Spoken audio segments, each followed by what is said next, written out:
Live from your news leader, this is WTAJ News at 6. Yesterday's storms affected multiple residents, but it caused trouble for a local fire company as well. We're going to tell you more about what happened. Plus, a Bedford County man is behind bars after allegedly shooting and killing his wife and stepdaughter. Our Colleen Knutson's following this story. She joins us now with details on this. Please tell us more about the man that police say turned himself in here. He did, John. Police say after he killed his family, he tried to clean up the scene, then called 911 and waited in a car in the driveway for police to arrive. Police say 35-year-old Benjamin Feigard shot and killed his wife and stepdaughter in his New Paris home on Rocklick Hollow Road on Thursday night.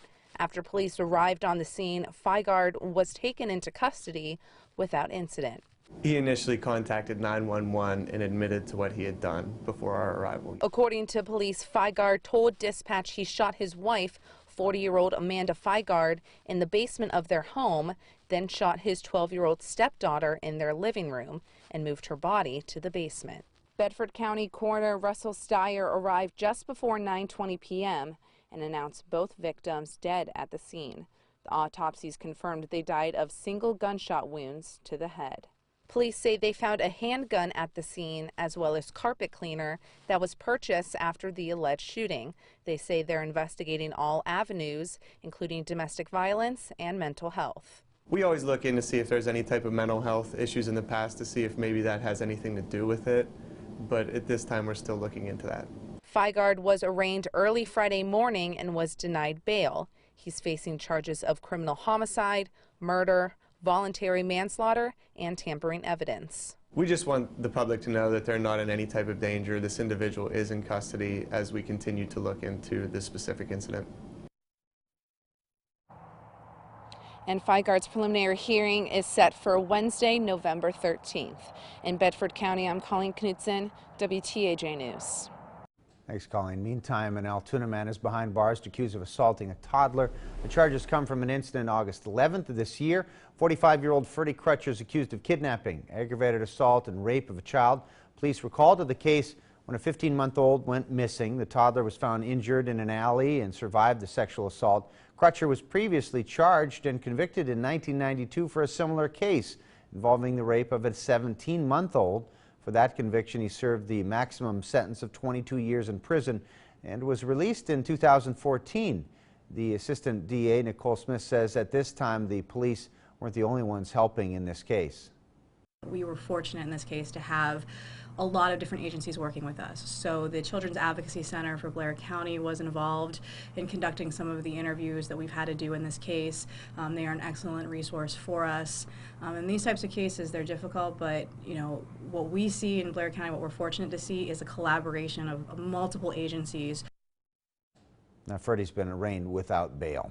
In Johnstown, a man is facing charges after police say he led them on a chase early this morning. 23-year-old Jonathan Gallagher was pulled over by police in the Hornerstown section of Johnstown. The van he was driving had been reported as stolen Wednesday. When officers asked to check Gallagher's registration, he took off. The chase led into Richland Township, eventually Adams Township, where the vehicle was disabled on Crane Road. Police say 2 officers were injured during the chase. Gallagher is facing multiple charges, including aggravated assault, theft of a vehicle, and DUI. We're told he had outstanding warrants in Cambria County. From WTAJ, your weather authority, here's your weather now.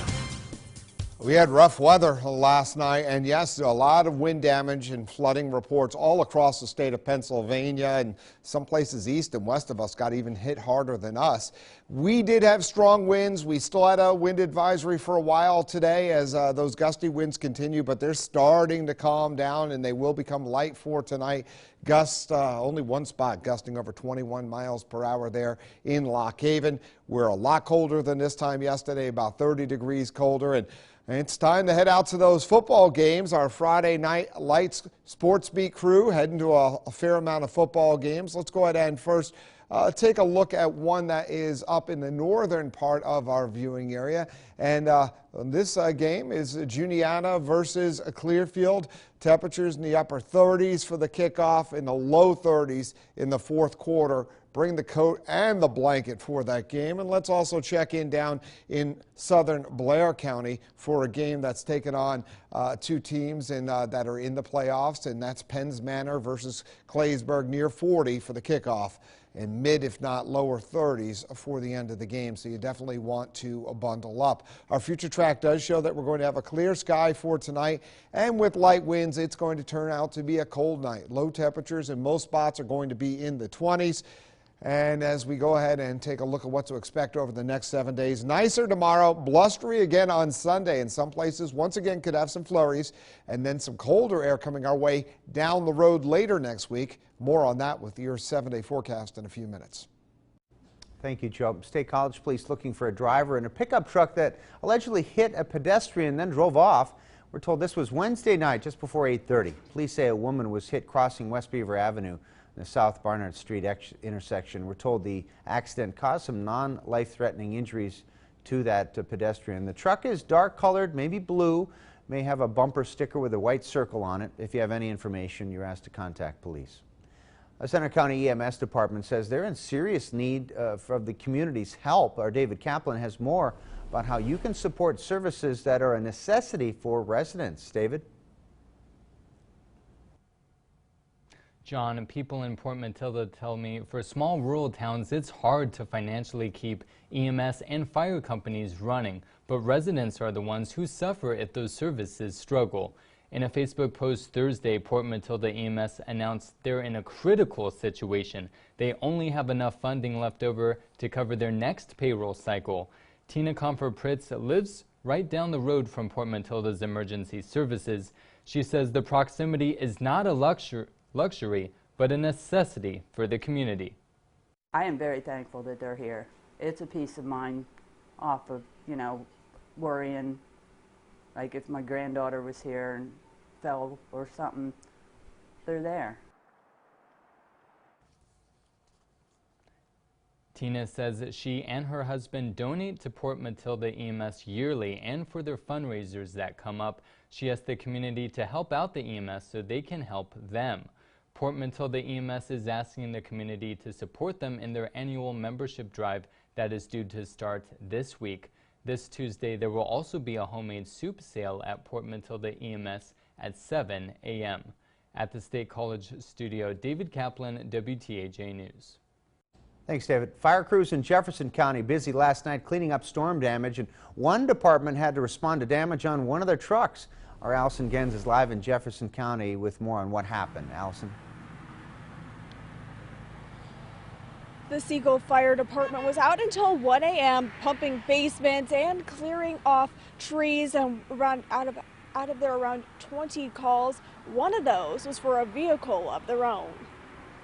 As heavy rain fell Thursday afternoon, the Seagull Volunteer Fire Department started getting multiple calls for flooding. A few hours later, the wind kicked in and kind of expected to have trees down, because typically when you live in the woods, you have that problem. A problem the department didn't expect was a tree to fall on one of their own trucks. As the pumper truck was returning to its station, a tree came down as they were going through Belltown and crushed the front end. He wasn't hurt, but the truck's out of service. The department doesn't know what they'll do about the vehicle yet. Fire Chief David Smith says that any loss of fire equipment is detrimental. We'll just have to try to respond a little bit quicker from down here, or we do have two other trucks up there. We have a tanker and a brush truck also up there, so we're down a pumper up there. So.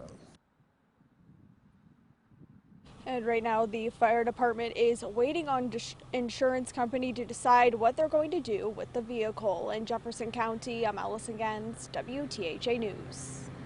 Thank you, Allison. Center Care Skilled Nursing has raised $4 million for their new facility off the Benner Pike.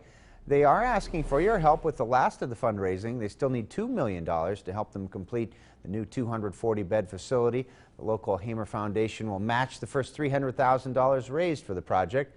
The Center County Commissioners say they've given $500,000 to the project, and the new facility will care for the health needs of local residents for years to come. Realistically, the cost of trying to remodel the building while it was filled with senior citizens, would have reduced the number of beds. This is probably a better solution. Let's just start from scratch with a new facility designed for the needs of today and tomorrow in mind. Centercrest Skilled Nursing Facility in Bellefonte will move to its new home in State College by Christmas of 2020. The Cambria County Conservation and Recreation Authority completed a new extension of the Ghost Town Trail. The quarter-mile addition stretches from Edward to Lincoln Street in Anniglo. The project was made possible by a grant from the Community Foundation for the Alleghenies. The executive director for the authority says the trail helps make the path safer for bikers and walkers. With the trail systems that run through these communities, it keeps the bikes off-road, keeps the walkers off-road, gives them a safe place to get from community asset to community asset. Kittner adds their next step is to get additional funding to complete the 32-mile loop around the trail. Going on right now in Du Bois, local businesses are getting into the holiday spirit. Tonight is Slay the Night in downtown Du Bois. Businesses are open late with sales, prizes, and holiday treats. There's a pop-up boutique is celebrating its grand opening. The owner of the Brady Street Floral organized the event to get the people to visit downtown. I just enjoy doing what I do, and I think it's just nice to, co-op with other businesses, and there's a lot of great businesses downtown, and it's great working together. There's still time to get to Du Bois. The businesses are going to be open until 8 tonight. Still to come on WTAJ News at 6, a staple of the Blair County community's reopening. We'll show you what store will soon be open for business. And as the colder weather comes in, more options are made available for low-income families. And it is cold and it's going to stay chilly, but at least we'll have a lot less wind tomorrow. Your forecast coming up.